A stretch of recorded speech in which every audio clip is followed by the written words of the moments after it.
Hello, everybody. Let me go live on all places. We are live on Facebook and YouTube, and who knows where else this stuff goes in the metaverse. Okay, good to see you guys. Happy Monday. We're talking about healthy belting today. And there was a time as a classical singer where I would have said to you, there's no such thing as healthy belting. It will tire you out. There is strain and tension involved. And you know what, guys? That is the experience that most of you have because you don't use high chest voice healthfully at all. And that's why you feel the strain, you feel the tension, and you get into a lot of vocal fatigue when you engage in high chest voice singing, otherwise known as belting. So, first thing that I want to talk about today is that I hate the term belting. And some of you already know this. If you follow my content, you may have heard me say this before, which is that I hate the term belting. And here's why. Because the language that we use to talk about these things really matters because your body is going to follow what your brain is telling it. And so in using the term belt, I mean, what does that term connote to you? To me, it's like whack. Right? It implies like, boom, belt, I'm going to belt you, and so it automatically implies pushing and forcing. And that is what most of you do when you belt is you push everything, the whole lower aspect of your body pushing up to push this sound up into the highest reaches of your chest voice. And for most of you, it hurts, doesn't feel good, doesn't sound good, contributes to vocal strain, and for a lot of you has even contributed, for some of you, to vocal injury, nodes, vocal hemorrhage, vocal paralysis of one of your vocal folds. So we need to be really careful with the idea of belting. Now, it can be done, and it can be done healthfully. But one of the things that I first want to invite you to understand and to do is to speak to yourself about it differently. I would say do not call it belting, because if you do, you're going to want to whack that note, and then your body's going to follow, and then all the other good stuff that I'm going to give you today around belting is going to go out the window, and your body's not going to do it.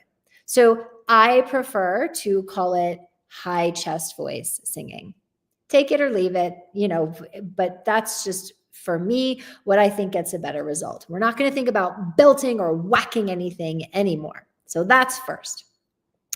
The second thing that I want to bring to you is part of the reason that a lot of singers have trouble with high chest voice singing, with belting, is that in doing it, they take all of the energy of the lower part of their body, the muscles that they think they're supposed to be using for support, and they take those muscles and they push them up, like in and up, to try to push that note up, and it pushes all of the energy from the lower part of their body up their throat, up towards their larynx.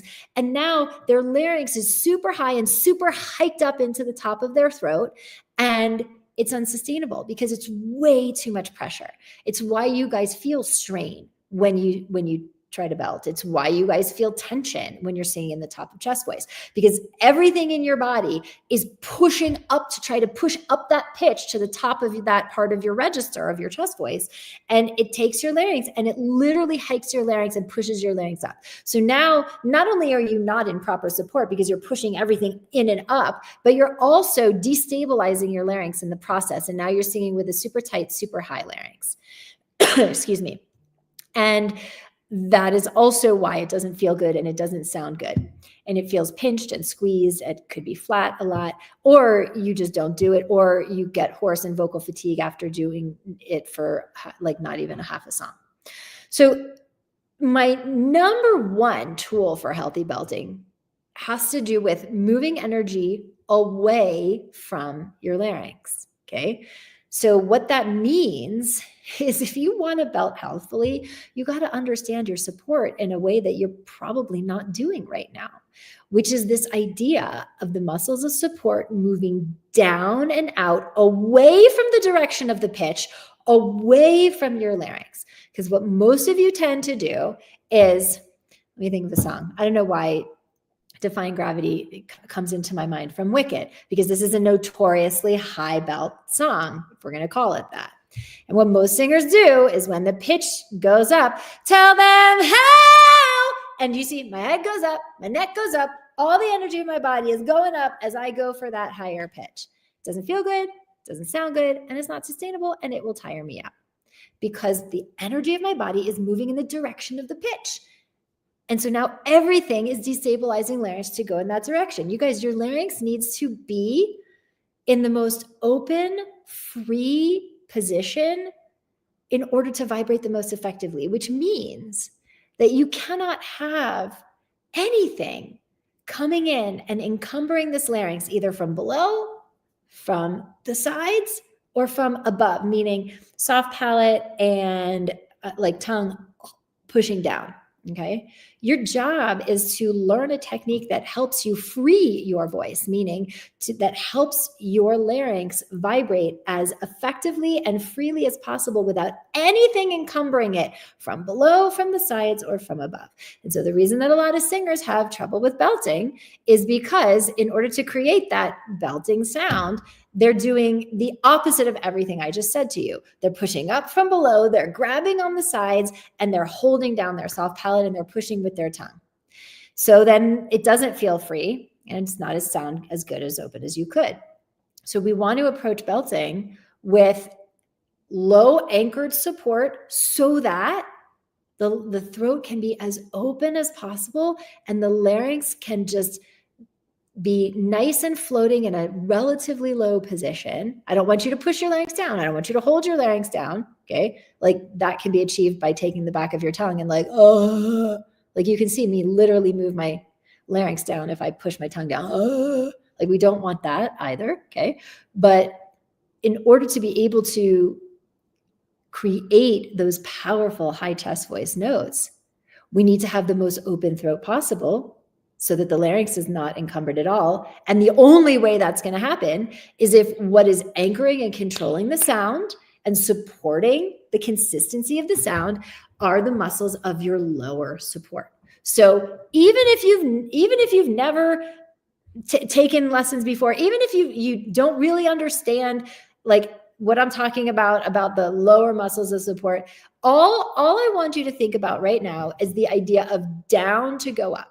So taking the energy of your lower transverse abdominis, rectus abdominis, like over here, side muscles of your obliques. And I just want you to focus on the idea of engaging them, flexing them down towards the floor as the pitch rises. So if this is like analogous to the muscles of the lower part of my body, as I rise in pitch, I want to think that I'm flexing down to go up. So instead of, if we're using Defying Gravity as an example, instead of everything going up to go up and me putting pressure on my larynx, tell them help, not good.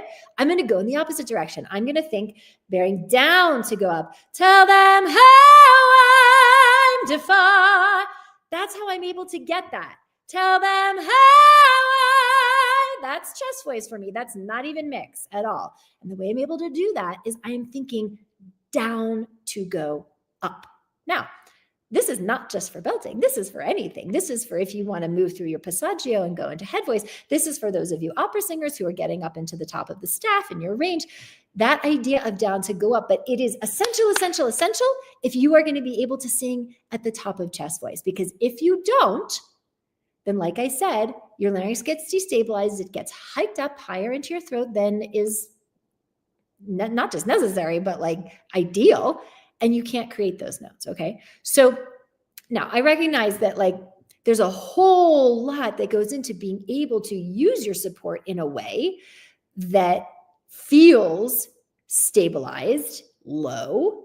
You may not know what muscles go into that. You may not really understand what that sensation is. You may have had teachers who tell you that you need to push in to do this, which is absolutely goes against the laws of physiology of how your body makes sound. So those teachers don't know that, which is unfortunate. Unfortunately, there's a lot of bad information that is put out there by teachers who don't know any better because they were taught with bad information. So if you are recognizing that like intellectually you're understanding what I'm saying, but your body doesn't really know how to do it. Okay.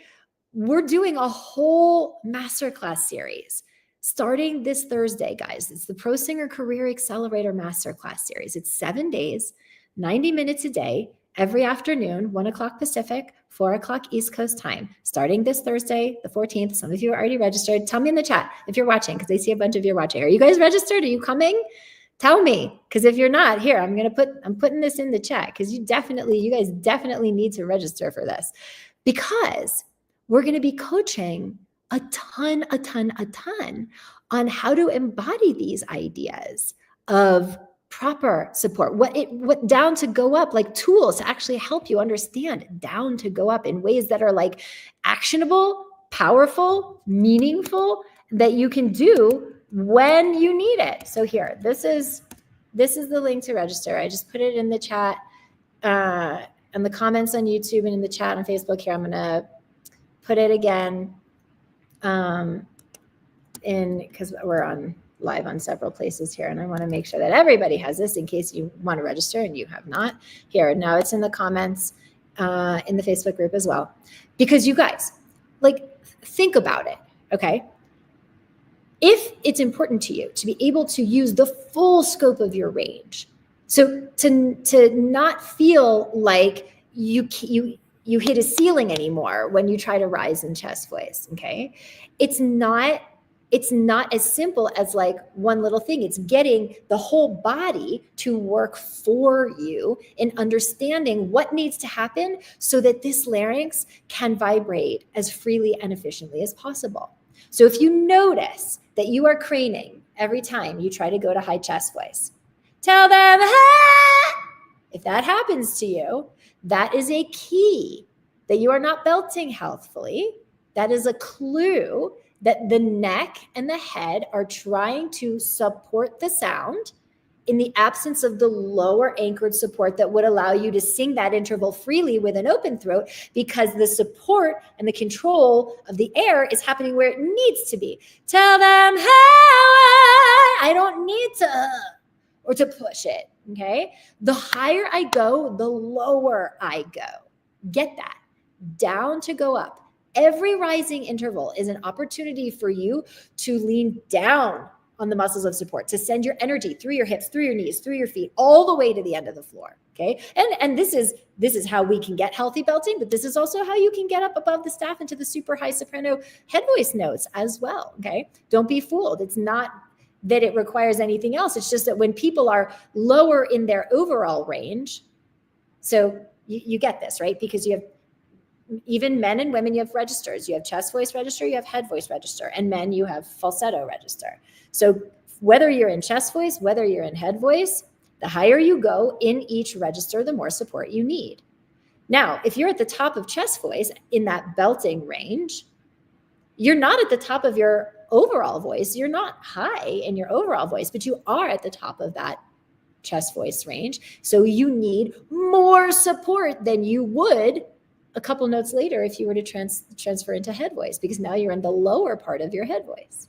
So these are all the nuances and the little things that like really matter, that once you know them, you can be way more efficient in how you use your body. So that's why I want you guys to come starting this Thursday to the masterclass series, because we're going to be doing a whole day on breath support. We're going to be doing a whole masterclass on how resonance and breath support play together. We're going to do a whole class on opposition and the energy of the body, and how that is the absolute rocket fuel to be able to sing whatever you want anywhere in your range consistently. We're going to be doing work on mindset, which you guys, a lot of you, if you follow my content, you know that I'm big on that. Like, your body can't do what your brain is sabotaging. So I'm going to help you connect brain to body and really make a strong mind-body connection. And we're going to do all of this with, I'm going to give you exercises, MP3s. I'm going to give you tools to be able to get onto your mindset and be able to have more consistency in your confidence.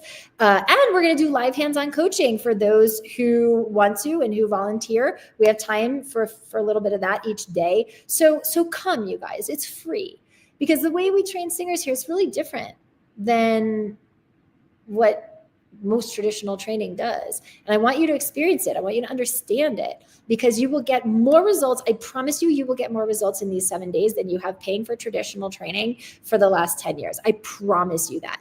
Every single singer who comes to one of these is like, why have nobody told me these things? So I want to fill the gaps for you. So use the link, register. We're going to be talking about high chest voice. We're going to be talking about belting. We're going to be talking about transitioning between registers and having live hands-on coaching in between. So be there, be square, do not miss it.